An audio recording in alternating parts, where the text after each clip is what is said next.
अशी एक लग्नगाठ भाग 63.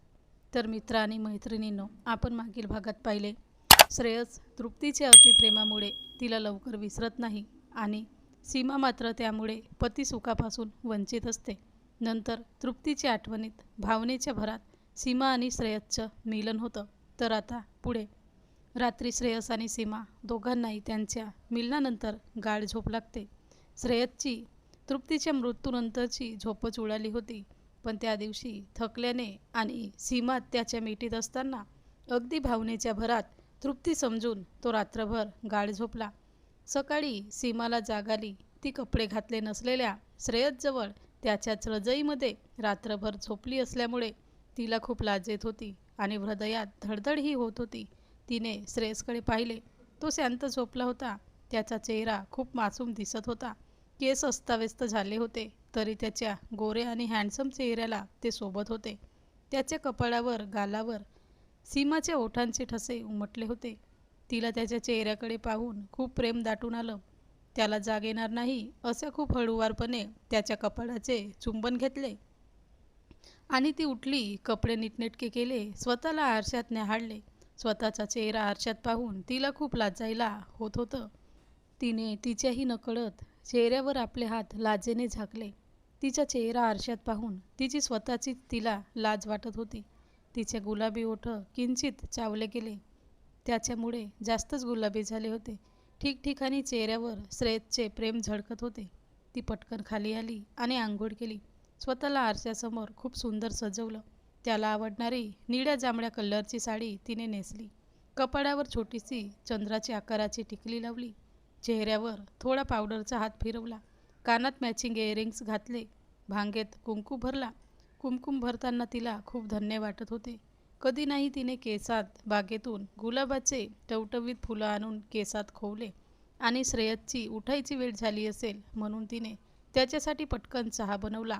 इतर वेळी तो कॉफी घेत असे, पण उठायच्या वेळी त्याला बेड टी लागत असे. ती पटकन चहा घेऊन त्याच्या रूममध्ये गेली. इकडे श्रेयसला जाग आली होती. त्याने हातपाय ताणून आळस दिला. त्याच्या लगेच लक्षात आलं, आपल्या अंगावर एकही कपडा नाही. त्याला रात्रीचं सगळं आठवलं आणि त्याचं त्यालाच गिल्टी फील होऊ लागलं.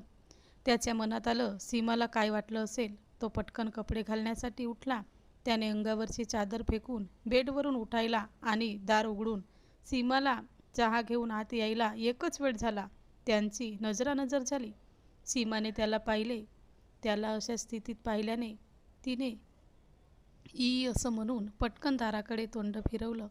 श्रेयसी अरे असं म्हणून पटकन बेडवर उडी मारली आणि ब्लँकेट पांघरून घेतला. त्याने डोक्यापर्यंत ब्लँकेट पांघरून घेतलं आणि ब्लँकेटमधून बोलला, सीमा चहाचा ट्रे ठेवून दे आणि मी कपडे बदलेपर्यंत तिकडेच तोंड फिरवून उभी राहा. ती घाबरत घाबरत तोंड फिरवते. बघते तर श्रेयसने पूर्ण डोक्यापर्यंत ब्लँकेट पांघरले होते. तिला त्याच्याकडे पाहून गालातल्या गालात हसू आलं. तिने चहाचा ट्रे ठेवला आणि तोंड फिरवून उभी राहिली. त्याला सांगितलं, ओके मी इकडे तोंड केले, तुम्ही कपडे बदला. तिने चहाचा ट्रे ठेवून त्याच्याकडे पाठ करून उभी राहिली.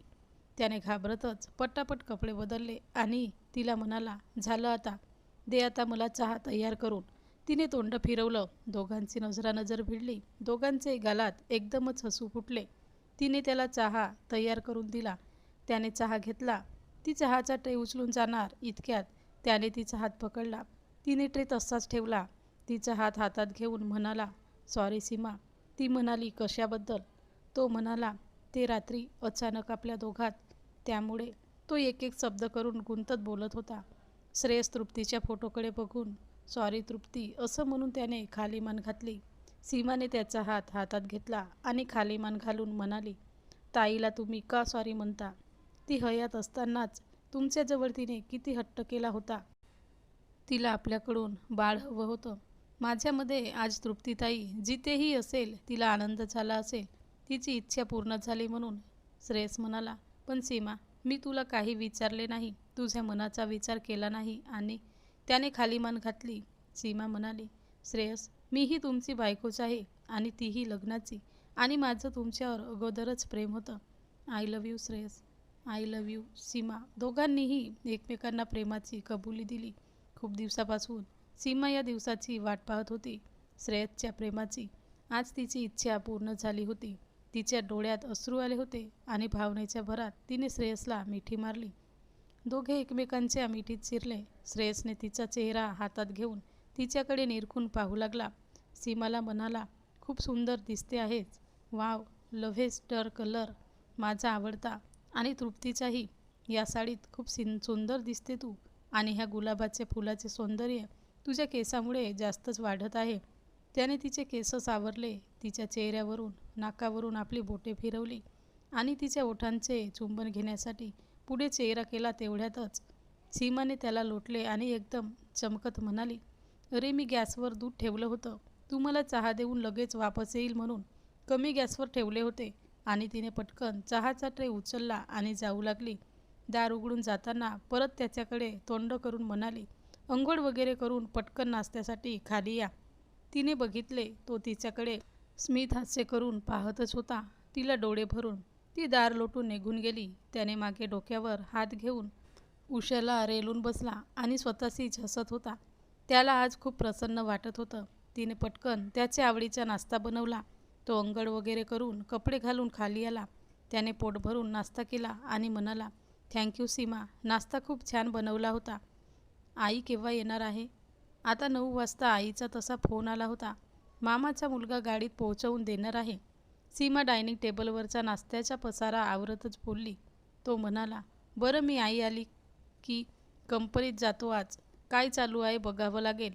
ती त्याच्याकडे एकदम टक लावून पाहू लागली. श्रेयस आज थोडा बदलला होता. तृप्तीच्या मृत्यूला 4 महिने पूर्ण झाले होते. म्हणतात ना, काळ हे सगळ्या दुःखावरचं रामबाण औषध आहे. तसंच श्रेयसच्या बाबतीत घडलं होतं. तो आता हळूहळू तृप्तीच्या दुःखातून बाहेर येत होता. कंपनीत जाऊ लागला होता. मित्रांसोबत बोलू लागला होता. हसू लागला होता. घरात सीमासोबत मस्ती मजाक करू लागला होता. रुही पण आणि तिचे मिस्टर पण येत राहायचे. तेवढंच श्रेयसचं मन रिझवत असे. कधीतरी मध्येच असं काही गोष्टी घडल्या तेव्हा श्रेयसला तृप्तीची आठवण यायची. तेव्हा त्याचे डोळे पाणावत असे. सीमा, नीताताई त्यांनाही खूप दुःख होई. तिची आठवण यायची. पण ते स्वतःला सांभाळून श्रेयसला धीर द्यायचे. नीताताई सीमाच्या डोक्यावरून हात फिरवून म्हणाली, खरंच मी खूप भाग्यवान सासू आहे. तृप्तीसारखी सून मला मिळाली. आणि तूसुद्धा तृप्तीचीच कापी. एक दिवस अचानक सीमाची तब्येत बिघडली. तिला अचानक कोरड्या उलट्या होऊ लागल्या. तृप्तीच्या मृत्यूनंतर श्रेयसचं मन आता सध्या खूपच नाजूक झालं होतं. त्याला सीमाबद्दल माहीत पडले. तो कंपनीतून गाडी घेऊन लगेच घरी आला.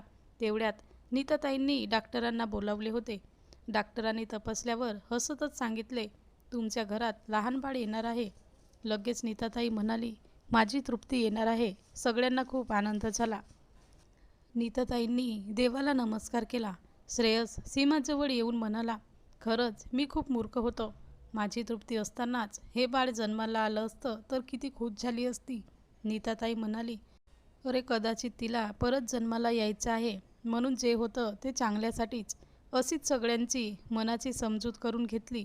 पण नीताताईच्या आणि श्रेयसच्या डोळ्यातले अश्रू मात्र सांडल्याशिवाय राहिले नाही. हा भाग कसा वाटला कमेंटमध्ये सांगा आणि सबस्क्राईब करा.